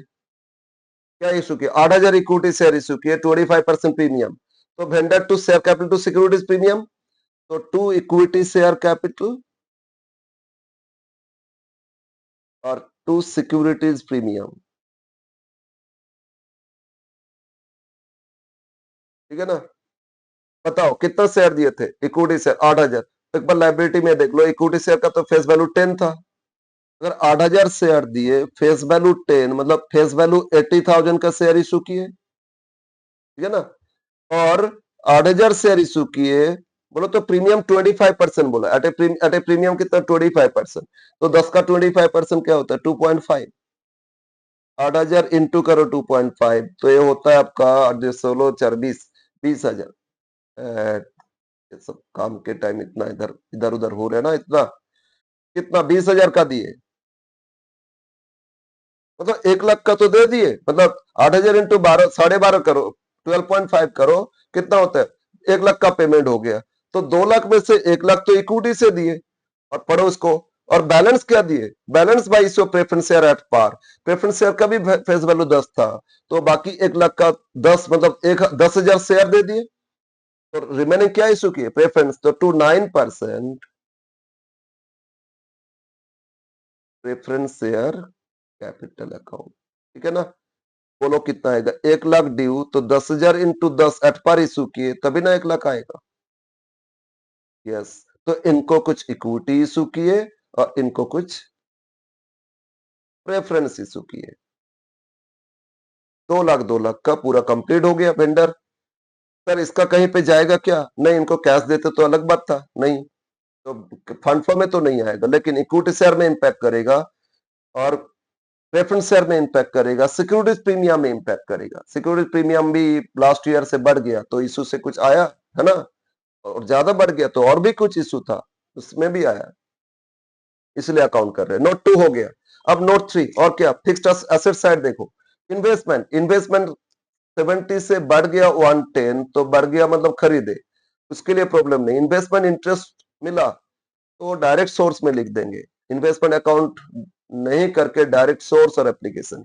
पढ़ो एक बार, इन्वेस्टमेंट क्या दिया? इन्वेस्टमेंट में और कोई एडजस्टमेंट तो नहीं है?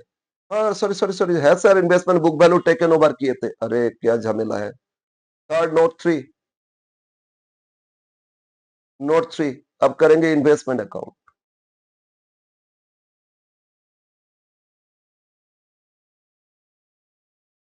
देखो, इन्वेस्टमेंट ओपनिंग में कितना दिया था? इन्वेस्टमेंट ओपनिंग था 70, ठीक है ना? क्लोजिंग कितना? 110। 70 से 110 तो इंक्रीज तो हुआ, लेकिन इन्वेस्टमेंट उन्होंने कुछ क्रेडिटर्स को भी तो दे दिए थे, तो इसीलिए हम लोग अकाउंट कर रहे हैं इन्वेस्टमेंट। ये एसेट्स है टू बैलेंस बीडी। बताओ ओपनिंग इन्वेस्टमेंट कितना दिया था? 70 इन्वेस्टमेंट बाबू, या 70,000, और क्लोजिंग कितना दे रहा था? 110, और क्रेडिटर्स को इन्वेस्टमेंट दिए थे, तो एंट्री क्या होगा? क्रेडिटर्स टू इन्वेस्टमेंट, है ना? तो इन्वेस्टमेंट में लिखते हैं बाय क्रेडिटर्स,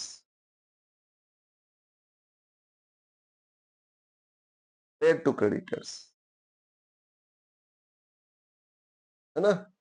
क्रेडिटर्स को घटा दिए थे ना, उसको अड्डा किए उधर, नॉन कैश था इसीलिए। कितना का? 20,000 का इन्वेस्टमेंट दे दिए थे। तो एक्चुअली इन्वेस्टमेंट सर, इंटरेस्ट में प्री एक्विजिशन इंटरेस्ट होता, तो क्रेडिट साइड लिखते हैं इन्वेस्टमेंट में। इसमें इंटरेस्ट मतलब इनकम है, पीएल में करोगे, और सोर्स है, सोर्स में लिख दोगे। इंटरेस्ट मिला ना, तो सोर्स में लिखोगे, और पीएल में क्रेडिट, इन्वेस्टमेंट का क्या करते हैं? पीएल में क्रेडिट साइड, इसमें नहीं करोगे। ओनली प्री एक्विजिशन इंटरेस्ट मिलता या डिविडेंड मिलता है इन्वेस्टमेंट से, तो वो लिखते क्रेडिट साइड। तो 1,30,000, अब 130 से 70 माइनस करो तो सर 60,000 का इन्वेस्टमेंट इन लोगों ने बाई भी किए टू बैंक, ठीक है, परचेज। बताओ कितना परचेज है? 70, तो 70 110 करते तो गलत होता। तो परचेज टू बैंक है ना, एप्लीकेशन में लिख दो आप, एप्लीकेशन में लिख दो purchase of investment, purchase of investments mention कर देना, नोट 2, या नोट 1 लिख सकते हो सेल ऑफ फिक्स्ड एसेट्स में। कितना में कितना बाई किए बोलो? 60,000। एक चीज और, इंटरेस्ट मिला था ना इन्वेस्टमेंट से, तो सोर्स में लिख दो interest on investment, interest on investment received. कुछ भी मिला तो सोर्स में लिखोगे ना, इन्वेस्टमेंट इनकम, इसीलिए अदर ऑपरेटिंग इनकम नहीं है। डेली बिजनेस इन्वेस्टमेंट थोड़ी करना है, सामान खरीदना बेचना मेरा बिजनेस है। तो इन्वेस्टमेंट रिसीव कितना किए थे? 8,000, ये आपका नॉन ऑपरेटिंग, इसको शो करोगे। Okay, yes. तो ये भी इन्वेस्टमेंट अकाउंट भी हो गया। अब फिक्स्ड एसेट्स में देखते हैं क्या क्या बचा है एसेट्स में। अरे अब बाकी सब हो गया। लैंड का तो रिवैल्यूएशन तो देख लिए थे, और अदर फिक्स एसेट्स किए थे, इन्वेस्टमेंट हो गया था, इन्वेंट्री ये सब किए थे। ओके, अब लायबिलिटी में आते हैं। लेंथी क्वेश्चन, लायबिलिटी में एकदम लास्ट से आते, लास्ट से देखो, प्रोविजन फॉर टैक्स, ये अकाउंट, नेक्स्ट अकाउंट करते हैं, नोट 4। और ये 2017 का क्वेश्चन, ऑनर्स, अच्छा क्वेश्चन है, नोट 4, प्रोविजन और टैक्स अकाउंट। अकाउंट क्या बन रहा है? Provision for tax account. Debit credit लिख लेना, ओपनिंग लिख दो credit side, by balance BD. Liability है तो उल्टा करोगे, ओपनिंग बोलो 60,000 दिया है, और टू बैलेंस सीडी, क्लोजिंग 90,000 दे रहे हैं। ओपनिंग था 60,000, क्लोजिंग कितना हो गया? 90। अब इसमें एडजस्टमेंट पढ़ो, एडजस्टमेंट एकदम लास्ट। टैक्स पेड, पेड तो टू बैंक लिखोगे, और प्रोवाइडेड तो बाई पीएल, तो टू बैंक, बैंक लिख दो टैक्स पेड।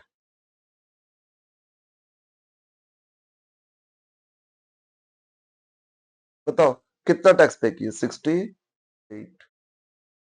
अब जोड़ लो, 90 60 158, और ये 158 से 60 लेस कर दो, क्या होता है? 98,000, राइट? तो by PL tax provided,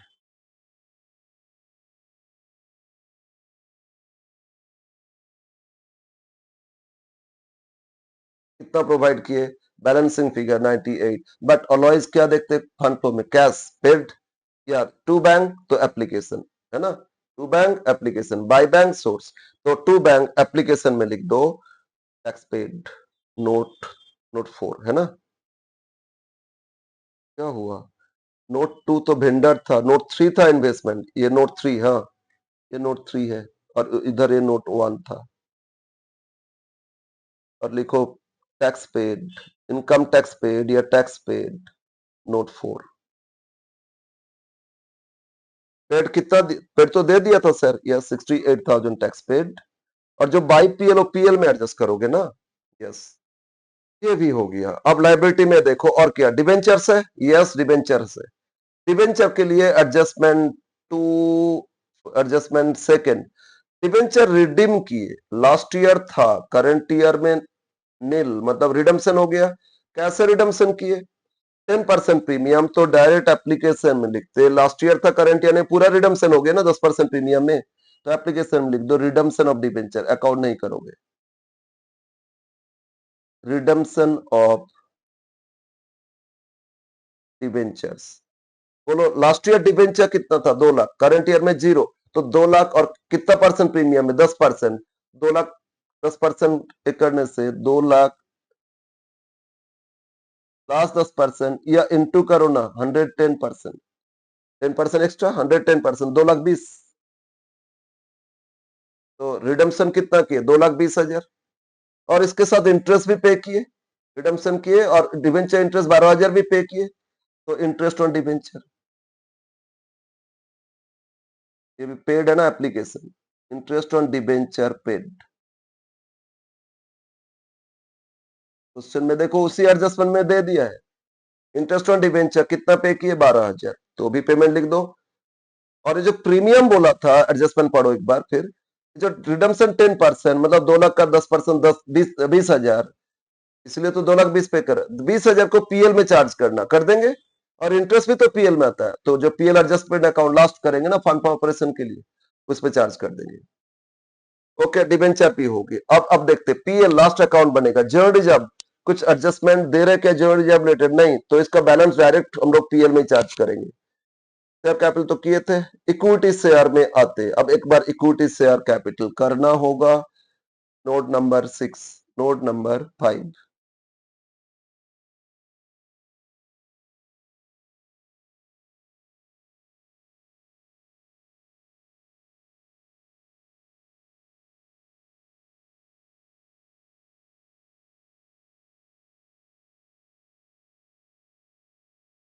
preference नहीं करना है, क्यों?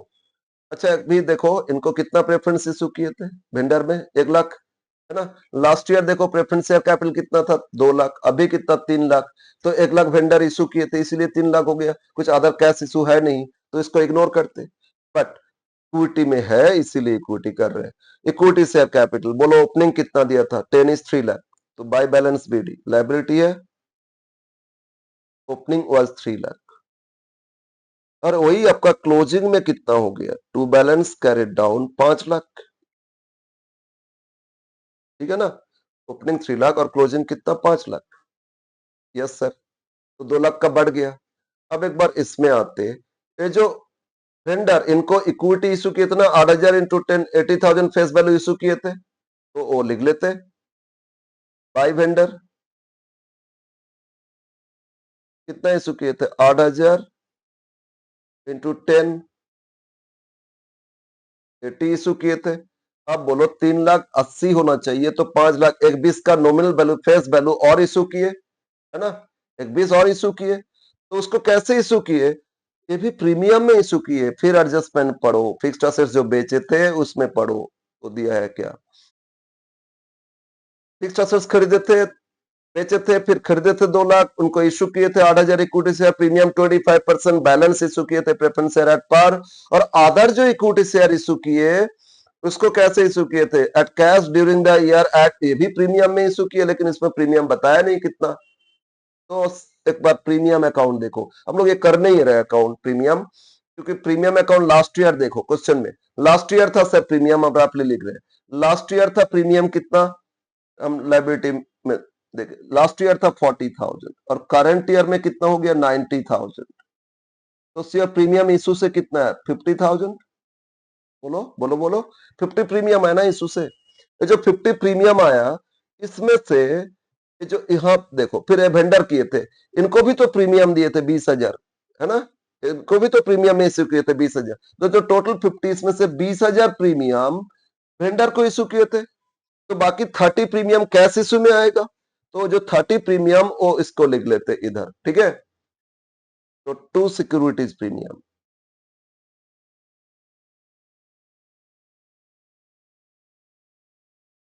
प्रीमियम ऑन कैश इशू,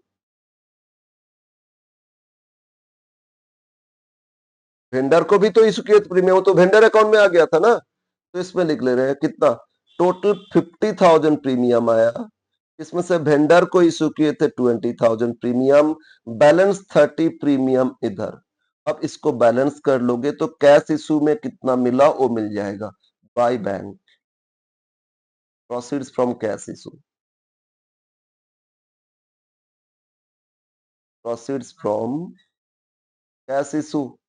हम लोग कैश कितना इशू किए वो इससे मिलेगा आपको, ठीक है। तो 5 लाख 30 टोटल, और 530 से माइनस कर दो 3 लाख 80, तो हो रहे 1 लाख 50। चलिए इशू कितना किया पता चल जाएगा, 150 डिवाइड बाय, ऐसे शेयर देखो तो फेस वैल्यू 10 था ना, फेस वैल्यू 10 था, तो पहले 3 लाख था और फिर 5 लाख हो गया, तो मतलब 30,000 था, 50,000, उसमें से 8,000, पहले ओपनिंग में कितना था, 30,000 शेयर था, डिवाइड बाय 10 करो 3 लाख, और क्लोजिंग में 50,000 शेयर हो गया, तो चेंजेस 20,000 शेयर, 8,000 वेंडर को इशू किए थे, तो 12,000 शेयर किसको इशू किए थे और कैश इशू लेके आए थे, और एक 50 में इशू किए, तो एक 50 बाई 12,000, 1,50,000 डिवाइड बाई 12,000, मतलब ये भी 12.5, ₹2.50 प्रीमियम में इशू किए थे, ठीक है ना। तो इसमें दिखा सकते हैं हम लोग कितना शेयर इशू किए थे, 12,000 शेयर, इसमें आ रहा है कितना 12,000 share at the rate of कितना 12.5, ₹2.50 प्रीमियम है, वो प्रीमियम ऐड करके, ठीक है। यस हो गया कंप्लीट। तो बोलो कैश इशू से कितना आया पेमेंट, 150, ये आएगा ना सोर्स में, proceeds from cash issue of shares, proceeds from cash issue of shares, yes equity share mention करोगे, कितना आया था 1,50,000, राइट। यहाँ लिख देते नोट 5 या 6 जो भी था लिख लेना, ठीक है। कितना पे किए, नोट 5 था, इक्विटी शेयर कैपिटल से मिल गया। बोलो समझ में आया।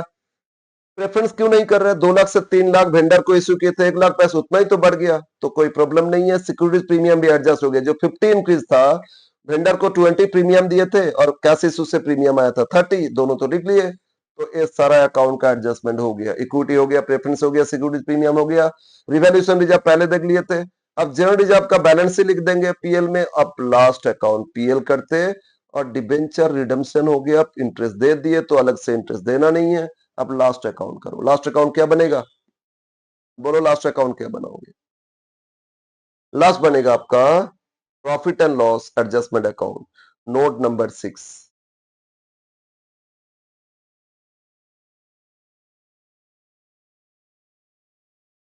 Profit and loss adjustment account.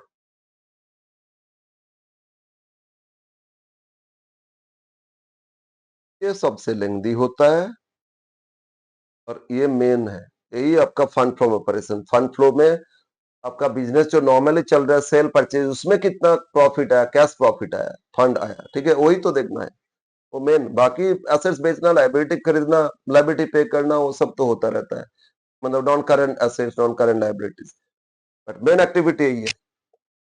अब पीएल देखो, पीएल देखो कितना पीएल बैलेंस दिया था, कितना बैलेंस था पीएल का, ओपनिंग, ओपनिंग पीएल है 2,30,000 और क्लोजिंग पीएल है 390, बाई बैलेंस बीडी, पीएल कितना 230 और closing PL to balance CD कितना 390। यस सर, डिविडेंड फर्स्ट में है, वो करेंगे करेंगे सब करेंगे सब करेंगे, पीएल एडजस्टमेंट अकाउंट में वो सारा आ जाएगा, और पीएल एडजस्टमेंट क्लोज करोगे तो आपको मिल जाएगा फंड फ्रॉम ऑपरेशन, ट्रांसफर कर देना उसको, कहां ट्रांसफर करोगे, सोर्स में, सोर्स में फंड जितना सोर्स में लिख दोगे, ठीक है। यस, अब क्या क्या शुरू से पढ़ते, एडजस्टमेंट ए देखो, इंटरिम डिविडेंड इक्विटी 50 और प्रेफरेंस इतना पे किए, डिविडेंड पे किए तो लिख दो डेबिट साइड, सब अकाउंट का करेंगे, सीरियली एडजस्टमेंट पढ़ रहे लिखते जाएंगे। तो इंटरिम डिविडेंड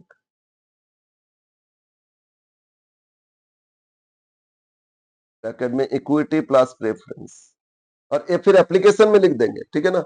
बताओ इंटरिम डिविडेंड इक्विटी कितना दिया 50,000 और प्रेफरेंस कितना 18, मतलब टोटल कितना हो रहा है 68। ठीक है, एप्लीकेशन में लिखेंगे, पहले इसको कंप्लीट करते हैं। ये हो गया आपका इंटरिम डिविडेंड, राइट। नेक्स्ट देखो मशीनरी अकाउंट किए थे, डेप्रिसिएशन फाइंड किए थे, depreciation on plant and machinery. Machinery था या अदर एसेट्स था? हाँ, अदर एसेट्स।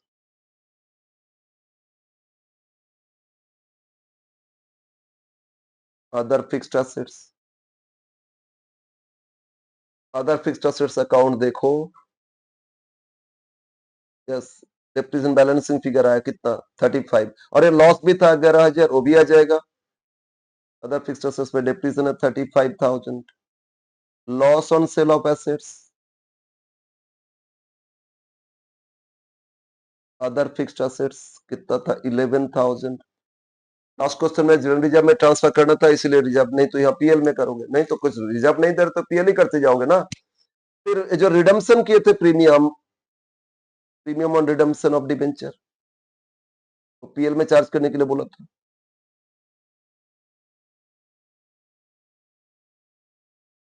बोलो डिबेंचर कितना का रिडम्पशन किया 2 लाख, 10% प्रीमियम है ना, मतलब 20,000 प्रीमियम था, 2 20 रुपए किए थे ना, यस। तो प्रीमियम कितना 20,000। फिर इंटरेस्ट देखो पे किए थे, टू इंटरेस्ट ऑन डिबेंचर, देखो इंटरेस्ट कितना पे किए थे, नोट पढ़ो, एडजस्टमेंट शुरू में दिया था। डिबेंचर का जो एडजस्टमेंट 12,000 पे किए थे ना, रिडम्पशन किए 10% प्रीमियम में, और इंटरेस्ट भी पे कर दिए थे, यस। नेक्स्ट टैक्स अकाउंट बनाए थे, टू प्रोविजन फॉर टैक्स, देखोगे टैक्स में बाई पीएल कितना लिखे थे, यस, बाई पीएल 98,000 पे आया था, कितना 98,000, सर ये भी हो गया, हाँ। अब डिविडेंड तो पहले लिख लिए थे, यस सर, और कुछ है क्या? इंटरिम डिविडेंड दोनों लिख लिए थे, provision for tax general reserve में ट्रांसफर किए नहीं, टू जनरल रिजर्व। क्वेश्चन देखो लास्ट ईयर में रिजर्व कितना दिया था, जनरल रिजर्व लास्ट ईयर कितना दिया था, लास्ट ईयर जनरल रिजर्व था 120, अभी कितना हो गया 180, तो कितना चेंज है 60, 60 पीएल से ट्रांसफर की, हो गया सारा डेबिट। क्रेडिट में इन्वेस्टमेंट से इंटरेस्ट मिला था, इंटरेस्ट ऑन इन्वेस्टमेंट मिला था ना, सोर्स में लिख लिए थे, कितना मिला था 8,000, हो गया।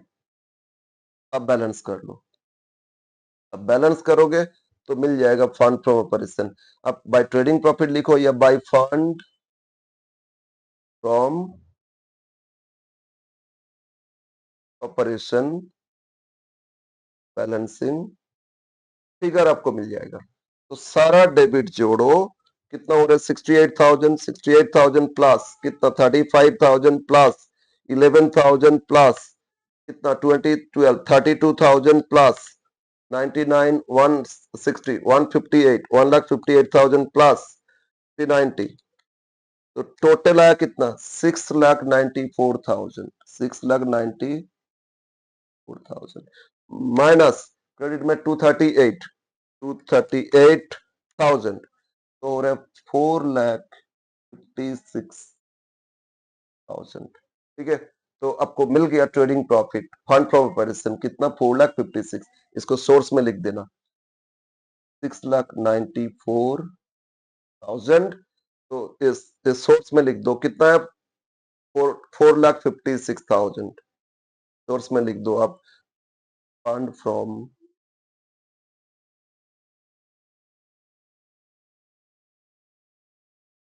$4,56,000, और जो इंटरिम डिविडेंड डिवेंचर पे किए थे ना, अब लिखो इंटरिम डिविडेंड पेड,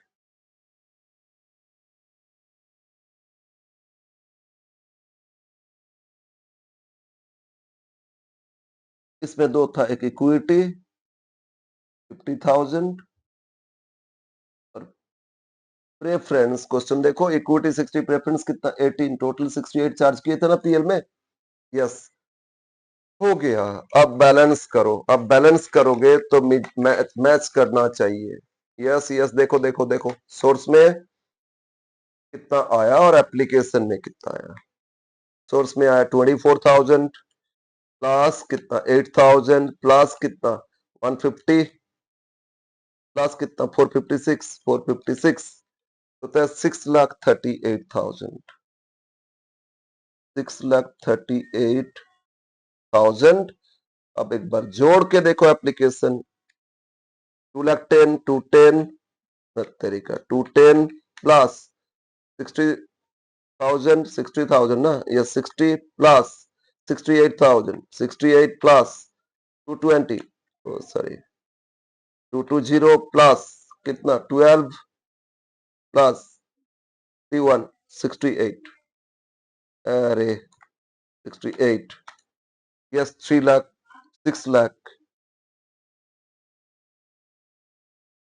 38,000।